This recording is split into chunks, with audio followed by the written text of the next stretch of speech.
Hey, what is up guys, I'm KBHD here, and my daily driver smartphone for the last 2 weeks has been the Samsung Galaxy Note 4. So this is the follow-up, obviously, to the Note 3, and the biggest change between the two is hardware. So right off the bat, you get metal. I talked about this in my hands-on video a couple weeks ago about how I was most impressed with the new feel on the hand of this phone, and that's all come through. You get the black metal band all the way around the device where it was plastic before, and it's chamfered at basically every edge, every corner. So coming from that super rounded, super seamless feel of the iPhone 6 Plus, this Note 4 actually feels kind of sharp at the corners and the edges, but it's honestly definitely easier to hold because of the flat sides.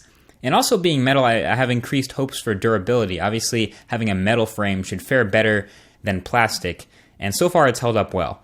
So the back material is still pretty similar to what you had on the Note 3. It's this soft touch faux leather feel that honestly feels fine. It's pretty durable too, even though it's gotten a lot of crap for being not real leather.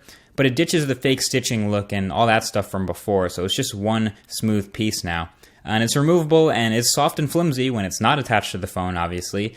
But that's the point. That's what allows you to remove it and get access to that removable battery and the micro SD card slot. But it feels solid, and as soon as you put it back on the phone, you're good.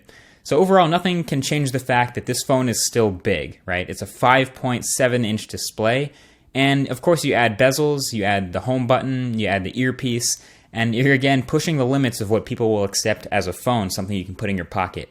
So what's interesting about it is it's the same vertical height, roughly, as the iPhone 6 Plus, but it's a bit thicker to house that huge battery that I'll talk about in a second, and a bit wider from left to right. But for some reason, when going from the iPhone 6 Plus to the Note 4, the Note felt kind of compact despite having a larger display, which is weird. But I want to talk about this display. It is pretty gorgeous. The Galaxy Note 4 is rocking a 5.7-inch Quad HD Super AMOLED display. So it's big, bright, super high resolution, super sharp. It has great outdoor visibility, super vibrant colors in basically any environment, has great viewing angles, great responsiveness. Basically, it's the best display on any smartphone right now. The best one. I've used a lot, and this is the one, I mean, it's extremely saturated. It's not totally accurate. Yes, it has a strange pixel matrix, but I love this display because it's the only one left that still impresses me every time I turn it on. It's a big part of why I love this phone so much. So crispy. And then it's up to TouchWiz on top of Android 4.4 on this guy to utilize all this space, this huge screen. Now when you talk about software on these Quad HD phones, which have really all been Android phones for the most part, there have been very few apps that totally take advantage of all those pixels. Of course, you know, there's Samsung's properties, so you get their crazy high resolution wallpapers and their icons and the whole TouchWiz user interface. Everything there is optimized. But if you were expecting to download a whole bunch of games or watch a whole bunch of videos that are going to look way better than they do on 1080p phones, not so fast. I mean, we're still waiting for that. It's still going to look good. It's still a big, bright, beautiful display.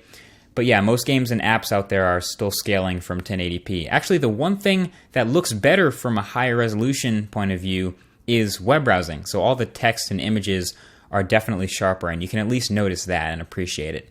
Now, if you've used or you're coming from another Samsung phone like a Note 2 or a Note 3, or a Galaxy S3 or S4, the software experience here is going to be really familiar. Samsung's added features, of course, and now it's on top of the latest version of Android, but it's actually promised to get Android 5.0 Lollipop in a couple of weeks, so of course that will be skinned like this, and it'll look nothing like stock Android, and it'll continue to look like TouchWiz.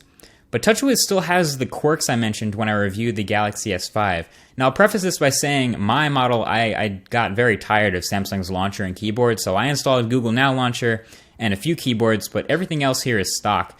And for the most part, performance is great, as you would expect from a phone with a quad-core Snapdragon 805 chip and 3 gigs of RAM and a super high-end GPU. Most stuff flies. In-app performance is great, scrolling frame rates and gaming frame rates, and just navigating through the UI in general is very fast, so performance is awesome. The only thing that seemed slow pretty consistently is when I pressed the multitasking button. There was always a brief pause before it opened my carousel, and then another pause after I click the app, and it waits a second before it brings me in. It's a little slow. Honestly, the occasional TouchWiz jank lag is there when you're pulling down the notification tray too fast or something, but that's usually few and far between, so it's a very fast phone other than the occasional TouchWiz jank. Now, when you have a huge phone with top-notch specs like this and a massive, gorgeous, super sharp display, you really want to take advantage of not just the extra pixels, but the whole package. So the one thing Samsung has been improving from generation to generation of the Note lineup is the multitasking options. So of course you still have the familiar holding down the back button and being able to use 2 apps at once. So you split the display in half between 2 of the supported apps. And this multitasking mode is smoother than ever before. It's just as useful since the display is so big. But you can copy and paste text and information back and forth between the panels. It's more than just 2 apps at once, so it's really great. But a new multitasking feature they've added is windowed apps. So you can, with, again, supported apps, drag down from the corner of the phone, the top corner, to move your app into a windowed size on top of everything else. And you can resize it and reposition it wherever you want, and it stays a live app the whole time, so you can interact with it and keep it over stuff in the background, and everything still works. So you can also minimize them into these little icon bubbles when you hit the home screen and activate them anytime you want by tapping on them again. So you can have multiple windowed apps open at the same time over the top of whatever you're doing, which is pretty nuts if you ask me. But this is the kind of stuff Samsung has been doing and building in to take advantage of the larger display with all these extra pixels. Support for this windowed stuff is still a small list of apps, kind of like the half screen stuff. So sometimes you'll pull down from the corner window and it just won't work. It actually happened to me a bunch of times. Also, I'll be one-handing the phone and I'll go to pull down the notification tray from the corner by accident and it'll shrink down the app I'm using or tell me it's not supported. I don't know. It's an interesting feature with a slightly confusing implementation at first, but it can be really useful in some niche situations. I think people will really like this when they get to know it. So my battery life experience on the Note 4 has been a little interesting. So I started off with the international version of the Note 4. It's a Korean phone. It has different radios in it. It's looking for different signals than the US version would. And it has an Exynos chip inside. So it's a slightly different spec model. But it's a Note 4 nevertheless. But I was getting not so hot battery life. A little bit concerning that I had to plug in before the end of the day. I was getting 3 to 4 hours of screen on time, which is a lot less than I would expect out of a phone with a 3,220 milliamp hour battery. But then I switched over to the one from AT&T, so I finally got my hands on the US version of the Galaxy Note 4. So it has all the correct radios now. It also now has the Qualcomm Snapdragon 805 chip instead of the Exynos chip, and I was just blown away by the battery life. So the battery improved significantly. I started getting 6.5 hours of screen on time. Never had to plug in before the end of the day with the AT&T model. So if you're getting it in the United States, obviously grab it from a carrier, and you will have absolutely no issues with the battery life on the Note 4. So I'm happy to report, thumbs up. I initially had concerns that I was tweeting about, but those are all gone now. So awesome battery life on the Note 4. Also, as a bonus, even though they downgraded the charging port back to USB 2.0, you get fast charging, and that gets you half a charge in half an hour of being plugged into the wall. So not bad for 30 minutes of charge. And all of this comes with a phone that's just 8.5 millimeters thick. So it's not even that much thicker than the thinnest phones out there. So now the last major change to the Galaxy Note 4 is the new camera. So it's a 16 megapixel camera with optical image stabilization, and also you get 4K video. And it takes honestly the best imagery of any Samsung phone yet. So the characteristics of a photo out of this camera would be really vibrant photos and really sharp photos. And honestly, it becomes super obvious with this image processing that Samsung is trying to sharpen everything in the shot. It basically applies a sharpening filter over every image you take, which can look pretty decent sometimes, but even in a photo with a clear subject and a clear background that should be blurred and out of focus, it still tries to sharpen everything, so you end up sharpening the bokeh and getting these weird artifacts on things that aren't supposed to be sharp. And honestly, with 16 megapixels to play with, I don't think you need to do that much sharpening at all. I wish they would tone that down. It does take some very great looking vibrant photos though, especially in daytime light, and it gets a decent amount of dynamic range even without turning on that super overdone HDR mode, so I think people are going to like this camera in most situations, just like the Galaxy S5 camera or the Note 3 camera. And of course 4K video and stabilization is a deadly combo, so you could be shooting wide here in 4K, check out that zoom. Plus, the optical image stabilization, OIS helps me stay locked on whatever subject I'm at, so I'm 20 yards away from these guys. But again, since it's 4K, I'm not losing that much detail. I'm practically zoomed in on a 720p image of the frame. And then zooming back out, of course, will reveal the whole 4K image. But it's pretty impressive stuff for just a camera and a smartphone.